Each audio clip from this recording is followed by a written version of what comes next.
मेरे प्यारे साथियों, आप सब कैसे हैं? उम्मीद करता हूं कि आप सभी अच्छे और स्वस्थ होंगे। आज मैं आपके लिए एक और दिल दहला देने वाली सच्ची और डरावनी भूतिया कहानी लेकर आया हूं। इस बार की कहानी का नाम है चुड़ैल का खौफ। घने जंगल में सच्ची डरावनी घटना। ये कहानी एक सच्ची घटना पर आधारित है जो आपको रोमांच और खौफ से भर देगी। दोस्तों, ये कहानी सिर्फ डरावनी ही नहीं बल्कि ऐसी घटनाओं पर रोशनी डालती है जिन्हें हम अक्सर नजरअंदाज कर देते हैं। क्या आप तैयार हैं इस डरावने सफर के लिए?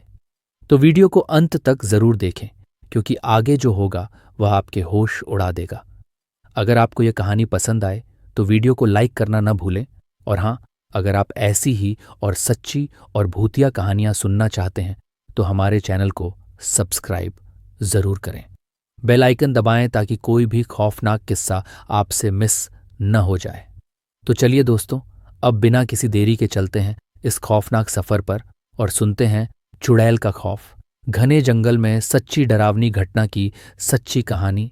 कहानी शुरू होती है आमिर नाम के लड़के से, जो कि पेशे से एक ट्रक ड्राइवर है। मेरा नाम आमिर है और मैं राजस्थान के अलवर जिले का रहने वाला हूं। मैंने ट्रक चलाने का काम बहुत कम उम्र में ही शुरू कर दिया था। जब मैं 20 साल का था तभी से मैं मेरे मामा जी की ट्रक चलाने लग गया था। लेकिन जो डरावनी घटना मैं आपके साथ शेयर करने जा रहा हूं वो तब की है जब मैं 30 साल का था। आज मुझे ट्रक चलाते हुए लगभग 15 साल हो चुके हैं। लेकिन उस घटना के बाद मैंने मेरे जीवन में ट्रक चलाते वक्त कभी भी शॉर्टकट रास्ता नहीं अपनाया। दरअसल ये घटना उस वक्त की है जब हमारे देश में लॉकडाउन लगा हुआ था और किसी को भी कहीं पर भी आने जाने की इजाज़त नहीं थी, सिवाय इमरजेंसी सेवाओं के। उस वक्त मैंने अपनी गाड़ी मेडिकल लाइन में दवाओं को लाने और ले जाने में लगा रखी थी। इसीलिए मुझे लॉकडाउन में भी गाड़ी चलानी पड़ रही थी। उस दिन मैंने ट्रक में हैदराबाद से सामान लोड किया और मुझे ये सामान मुंबई पहुंचाना था। दोपहर के 3 बजे तक ट्रक में पूरा सामान लोड हो चुका था। फिर लगभग शाम के 5 बजे तक मैं थोड़ा आराम करने के बाद अपने ट्रक को लेकर अपनी मंजिल की ओर चल पड़ा। मुझे ये सामान अगले दिन शाम तक मुंबई पहुंचाना था, इसलिए मैं काफ़ी अच्छी खासी रफ्तार में चल रहा था। अब जैसा कि आप सभी जानते हैं कि जितना सांस लेना ज़रूरी होता है, लॉकडाउन के टाइम पर मास्क लगाना भी उतना ही ज़रूरी था। क्योंकि अगर गलती से भी कहीं पर पुलिस वालों ने बिना मास्क के देख लिया तो चालान काटने में देरी नहीं लगेगी। यही सोचकर मैंने जब ट्रक स्टार्ट किया था उसी वक्त मास्क लगा लिया था। अब लगातार मैं अपनी मंजिल की ओर बढ़ रहा था। धीरे धीरे दिन ढलने के कारण चारों तरफ अंधेरा पसरने लगा था और सड़क पर सिर्फ अंधेरे के अलावा कुछ भी नहीं दिख रहा था। तभी मेरे दिमाग में आया कि अगर मैं किसी तरह कल शाम से पहले यानी कि जल्दी मुंबई पहुंच जाऊंगा तो मुझे थोड़ा ज्यादा आराम करने का वक्त मिल जाएगा। और यही सोचकर मैंने एक फैसला किया कि यदि रास्ते में मुझे कोई शॉर्टकट रास्ता दिखता है तो मैं उस शॉर्टकट रास्ते को अपनाकर जल्दी मुंबई पहुंच जाऊंगा। लेकिन कुछ देर और गाड़ी चलाने के बाद न जाने क्यों पर मुझे नींद की झपकियां आने लगीं। इसलिए मैंने सोचा कि अगर रास्ते में कहीं पर थोड़ा हाथ मुंह धोकर चाय पी ली जाए तो ठीक रहेगा। यही सोचकर मैं अब ट्रक चलाते हुए हाईवे पर किसी ढाबे या चाय वाले की दुकान को तलाशने लगा। लेकिन थोड़ी ही देर बाद मुझे याद आया कि ये तो लॉकडाउन का टाइम है और इस टाइम मुझे कोई भी ढाबा या दुकान नहीं मिलने वाली जहां पर बैठकर मैं चाय पी सकूं। फिर मैं अपने आप से मन में ही कहा, क्या यार आमिर, तू भी कितना भोला है। भला लॉकडाउन के टाइम पर तुझे कहाँ चाय की दुकान मिलेगी। मैं ये सोच ही रहा था कि तभी मुझे अचानक हाईवे पर कुछ दूर एक रोशनी सी दिखाई देने लगी। धीरे धीरे जैसे मैं उसके पास गया तो मुझे मालूम हुआ कि वह तो एक चाय की टपरी है और उसी पर एक बुजुर्ग दुकानदार बैठा हुआ है। हमारे राजस्थान में छोटी और अस्थायी दुकान को टपरी ही कहा जाता है। तभी मैंने उस बुजुर्ग आदमी के पास अपना ट्रक ले जाकर रोका और ट्रक में बैठे बैठे ही उसे पूछा कि चाय मिलेगी क्या। तो उसने मुझसे कहा कि सब कुछ मिलेगा, आप ट्रक से नीचे तो उतरिए, यब सब कुछ वहीं पर लेंगे। उसकी बातें मुझे थोड़ी अजीब लगीं, पर फिर भी मुझे तो थोड़ी चाय पीनी थी, इसलिए मैं ट्रक से नीचे उतर गया और फिर मैंने उस आदमी को एक चाय बनाने को कहा। उस आदमी को चाय बनाने के लिए कहकर मैंने अपने ट्रक से अपनी पानी की बोतल निकाली और अपना मुंह धोने लगा ताकि थोड़ा फ्रेश फील हो। थोड़ी ही देर बाद उस आदमी ने चाय बनाकर मुझे दे दी, लेकिन उसकी चाय का टेस्ट कुछ अजीब था। जब मैंने इसके बारे में उससे पूछा तो उसने कहा कि साहब, ये चाय भैंस के दूध की नहीं है। वो क्या है कि लॉकडाउन के टाइम पर दूध की सभी दुकानें तो बंद हैं और मेरे घर में सिर्फ कुछ बकरियां हैं, तो मैं उन बकरियों का दूध निकाल कर ही यहाँ दुकान पर लाता हूँ और उसी की चाय बनाकर बेचता हूँ। शायद आपने कभी बकरी के दूध की चाय पी नहीं होगी, इसलिए आपको इसका टेस्ट थोड़ा अजीब लग रहा है। तब मैंने उससे पूछते हुए बोला कि यह लॉकडाउन के टाइम पर तुमने दुकान खोल रखी है, पुलिस वगैरह आती है तो तुम्हें कुछ कहती नहीं है क्या? इस पर उस आदमी ने एक अजीब सी मुस्कुराहट के साथ मुझसे कहा, पुलिस तो क्या, हमारा तो कोई भी कुछ भी नहीं बिगाड़ सकता। उसकी मुस्कुराहट बहुत अजीब थी और वह मुस्कुराने के साथ साथ मुझे अजीब तरीके से घूर रहा था। तभी मैं उसको नज़रअंदाज करते हुए चाय पीने लगा। मुझे लगा कि यह बूढ़ा थोड़ा सटिया गया है। जब मैं उसकी दुकान पर चाय पीने उतरा था तो मैंने अपना ट्रक चालू ही छोड़ दिया था, लेकिन अचानक से मेरा ट्रक बंद हो गया। मुझे लगा कि यह कैसे हो सकता है, क्योंकि मेरा ट्रक अभी नया नया ही था और वह ऐसे ही अपने आप कभी भी बंद नहीं होता था जब तक कि मैं खुद उसे चाबी से बंद ना करूं। तभी मुझे लगा कि शायद ट्रक सर्विस पर आ गया है, इसलिए अपने आप बंद हो गया है। खैर, मैं इस बात को नज़रअंदाज करके चाय पीने लगा, लेकिन पीते वक्त मुझे उसकी चाय कुछ थोड़ी ज्यादा ही अजीब लग रही थी। जैसा कि मैंने आपको बताया कि मैं राजस्थान का रहने वाला हूं, तो मैंने मेरे जीवन में पहले भी बहुत बार बकरी के दूध की चाय पी थी, लेकिन कभी भी उसका टेस्ट ऐसा नहीं था जैसा कि आज इस बार की चाय का था। तभी चाय पीते वक्त अचानक मेरी नज़र उस बूढ़े की टपरी के बगल से जा रहे रास्ते पर गई। मुझे लगा कि शायद ये कोई शॉर्टकट रास्ता है और तभी मैंने उस आदमी से पूछा कि ये रास्ता कहाँ जाता है।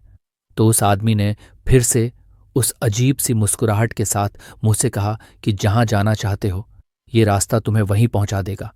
तो मैंने उस आदमी से कहा कि तुम्हें कैसे पता कि मुझे कहाँ जाना है, ये रास्ता मुझे वहां पहुंचा देगा? इस पर वह आदमी कुछ नहीं बोला, बस चुपचाप अपना सिर नीचे किए बैठा रहा।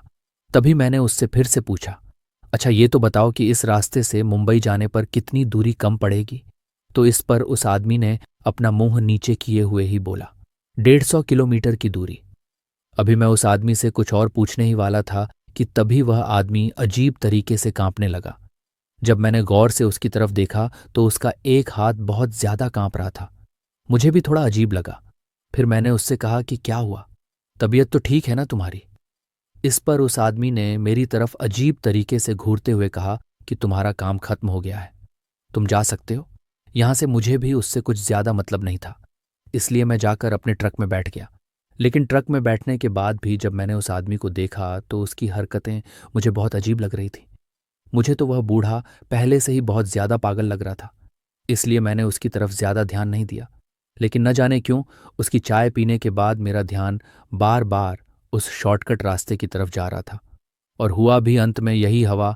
मैं उस शॉर्टकट रास्ते से ही मुंबई की तरफ निकल पड़ा। अब चारों तरफ घना अंधेरा हो चुका था। जब मैंने अपनी घड़ी में टाइम देखा तो रात के 8 बज रहे थे। तभी मुझे अचानक से याद आया कि मैंने उस आदमी को चाय के पैसे तो दिए ही नहीं। लेकिन अब मैं वहां से काफी ज्यादा आगे आ चुका था, इसलिए मैंने वापस जाना भी ठीक नहीं समझा। लेकिन मुझे ज्यादा अजीब बात तो यह लगी कि उस आदमी ने भी मुझे चाय के पैसे नहीं मांगे। खैर, मैं अब इन सब बातों को नजरअंदाज भून करके अपने रास्ते पर आगे बढ़ रहा था। लेकिन मुझे उस रास्ते पर एक सबसे बड़ी अजीब बात यह लगी कि पीछे जब मैं हाईवे से आ रहा था तो हाईवे के दोनों तरफ जो पेड़ पौधे थे वह हरे भरे थे। इस रास्ते के अगल बगल में जो पेड़ पौधे थे वह पेड़ पौधे बिल्कुल सूखे हुए थे और उन पर एक भी हरी पत्ती नहीं थी। तभी मैंने मन में सोचा कि ऐसा कैसे हो सकता है। कुछ देर पहले जिस हाईवे पर दोनों तरफ हरियाली थी तो उससे इतनी सी दूरी पर इतना सूखा कैसे हो सकता है? पर मुझे तो जल्दी से मुंबई पहुंचना था, इसलिए मैंने इस बात को भी नजरअंदाज कर दिया। अब जब मैं उस रास्ते पर आगे बढ़ रहा था तो मैंने एक चीज नोटिस की कि उसे रास्ते पर स्पीड ब्रेकर बहुत ज्यादा थे। लगभग हर 1-2 किलोमीटर पर स्पीड ब्रेकर आ ही रहा था। ऐसे में मैंने सोचा कि इस रफ्तार से तो मैं शायद टाइम पर मुंबई नहीं पहुंच पाऊंगा। पर अब मैं कर भी क्या सकता था, क्योंकि उस रास्ते पर अब मैं काफी आगे आ चुका था। इसलिए मैंने चलते रहना ही ठीक समझा। लेकिन कुछ देर बाद ट्रक चलाते हुए मुझे महसूस होने लगा कि जैसे ट्रक को बहुत ज्यादा पावर की जरूरत है। ऐसा अमूमन तब होता है जब ट्रक में पीछे की तरफ कुछ बहुत ज्यादा भारी सामान लोड किया हुआ हो। लेकिन आज तो ट्रक में ऐसा कुछ भी नहीं था। लेकिन फिर भी ट्रक इतना पावर क्यों ले रहा था जैसे उसके पीछे कोई बहुत भारी सामान लोड किया हुआ हो। अब बार बार मुझे इस चीज़ का एहसास होने लगा था कि ट्रक को चलने में बहुत ज़्यादा दिक्कत आ रही है। इसलिए मैंने ट्रक को रोककर एक बार चेक करने की सोची। लेकिन रोकने से पहले सामने के रास्ते का मंजर देखकर मेरा ट्रक रोकने का दिल नहीं कर रहा था, क्योंकि वह रास्ता बहुत ही ज़्यादा उबड़-खाबड़ और देखने में भी भयानक लग रहा था। खैर, वैसे तो मुझे इतना ज़्यादा डर नहीं लगता था, लेकिन आखिर हूं तो मैं भी एक इंसान ही। तभी मैं ट्रक चलाते हुए मन ही मन सोच ही रहा था कि कहीं कोई अच्छी सी जगह दिख जाए या फिर कोई इंसान दिख जाए तो मैं ट्रक को रोक कर इसको चेक कर लूंगा और उस इंसान से पूछ भी लूंगा कि रास्ता इतना वीरान और सूखा क्यों है और ये मुझे मुंबई कब तक पहुंचा देगा। बस मेरे यह सोचने भर की देरी थी और मुझे रास्ते पर आगे एक औरत सर पर लकड़ियों का गट्ठर लेकर चलती हुई दिखी। उसे देखकर मैंने सोचा कि इतनी रात को यह औरत लकड़ियों का गट्ठर लेकर कहाँ जा रही है। तभी मैंने अपनी घड़ी में टाइम देखा तो रात के 11 बज रहे थे। मुझे थोड़ा अजीब तो लगा, पर फिर भी मैंने उसके पास ले जाकर अपनी ट्रक को रोक दिया। ट्रक की हेडलाइट की रोशनी में वह औरत दिखने में काफी ज्यादा जवान और खूबसूरत लग रही थी, लेकिन उसने घूंघट निकाल रखा था। मेरे ट्रक को उसके पास रुकता देख वह औरत भी वहीं पर रुक गई। तभी मैंने उस औरत से पूछा कि यह रास्ता कितना लंबा और है, लेकिन शायद ट्रक के इंजन की आवाज में उससे कुछ सुनाई नहीं दे रहा था। इसलिए मैंने नीचे उतरकर ही उससे बात करना ठीक समझा।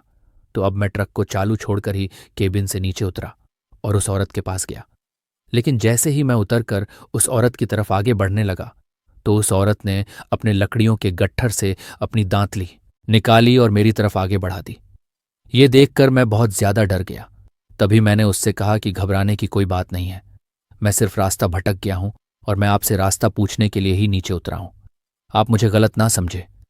इस पर वहां औरत कुछ नहीं बोली, लेकिन उसने अपने हाथ में ली हुई दांतली को नीचे कर लिया।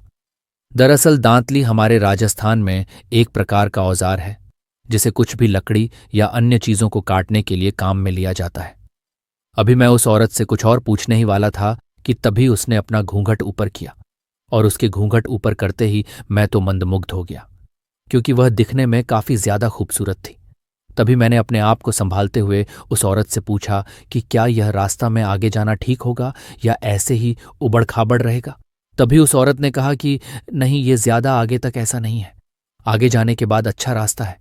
लेकिन उसकी आवाज सुनते ही मुझे बहुत अजीब लगा, क्योंकि वह जितनी दिखने में खूबसूरत थी उसकी आवाज उतनी ही बदसूरत, या फिर यूं कहे कि अच्छी नहीं थी, क्योंकि उसकी आवाज बिल्कुल मर्दों की तरह थी। जब वह बोल रही थी तो मुझे ऐसा लगा जैसे कोई औरत नहीं बल्कि कोई लड़का बोल रहा हो, लेकिन मेरा ध्यान उसकी आवाज से ज्यादा उसकी खूबसूरती पर जा रहा था। इसलिए मैंने उससे पूछा कि आप इतनी रात को कहाँ जा रही हो, और वो भी इन लकड़ियों के गट्ठर को लेकर। तो इस पर उस औरत ने कहा कि लॉकडाउन का समय चल रहा है, न तो दिन के समय तो बाहर जाकर लकड़ियां ला नहीं सकते, इसलिए मैं रात के समय ही लकड़ियां लेकर आती हूं, क्योंकि हमारे घर पर लकड़ियों से ही खाना बनता है। तो मैंने सोचा कि हो सकता है ये औरत सच बोल रही होगी, क्योंकि उस समय लॉकडाउन में माहौल भी ऐसा ही था। तभी अचानक मेरा ट्रक अपने आप ही बंद हो गया। जब तक ट्रक चालू था तब तक तो सड़क पर, लेकिन जैसे ही ट्रक बंद हुआ तो चारों तरफ अंधेरा सा छा गया। अब जैसे ही उस अंधेरे में मैंने अपनी नज़र उस औरत की तरफ घुमाई तो मेरे तो होश ही उड़ गए, क्योंकि हेडलाइट की रोशनी में वह औरत जितनी खूबसूरत और जवान दिख रही थी, अंधेरा होते ही वह औरत उतनी ही ज्यादा बदसूरत और बूढ़ी नजर आ रही थी। उसका चेहरा एक तरफ से पूरा जला हुआ था और उसके होंठ बिल्कुल काले पड़ गए थे। अब उसका यह मंजर देखकर मैं थर थर कांपने लगा और पूरा पसीने से भीग गया। मेरी यह हालत देखकर वह औरत एक अजीब तरीके से मुस्कुराने लगी। अब जैसे जैसे वह औरत मुस्कुरा रही थी तो वैसे वैसे ही उसके होंठों से खून टपक रहा था।